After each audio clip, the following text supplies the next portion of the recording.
Barky! Barky! Barky, Barky, Barky, boy! Food time!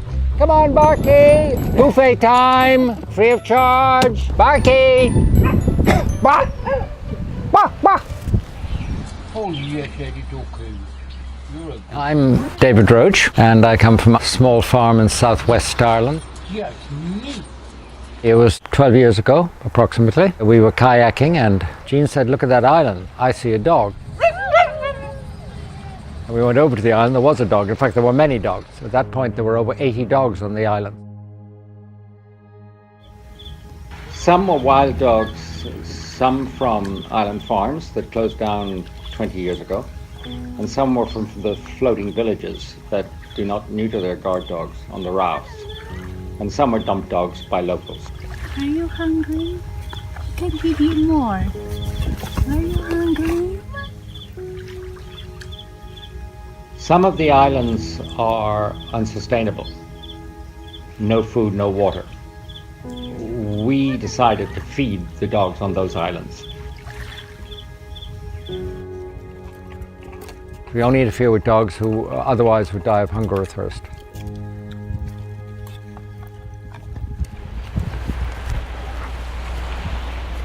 When we go, it's normally, say, 2 or 3 times a week. We start very early. In summertime, probably about 7 o'clock, the boats are in the water. In the wintertime, it's later, at 8 o'clock.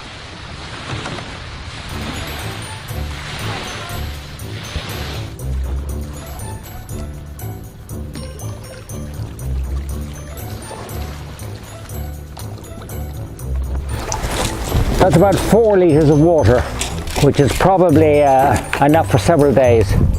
It's dry food and meat, wet food. Should be enough for 2 days.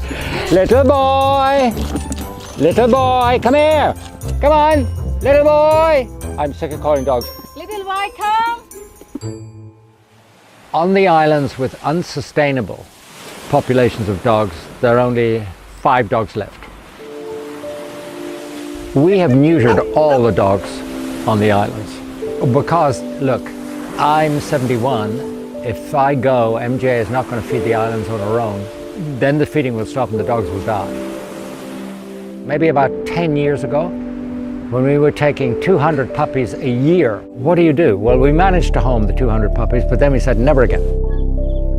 This is kind of something we do because it gives individual dogs a better life. In fact, the dogs on the islands live much longer than the dogs on the shore. Dogs on the islands live up to 16 years. We do it because we started. You just can't stop. Secondly, because we are close to these animals, not in the sense of a Walt Disney loving pets kind of sort of way. They're not pets, they're wild animals. And we do it because we love kayaking. It keeps us sane, gets us our souls back. But we don't have a kind of feeling of immense pride. It's not like winning the Olympics or doing something like that, not at all. It's something we do every day because it has to be done.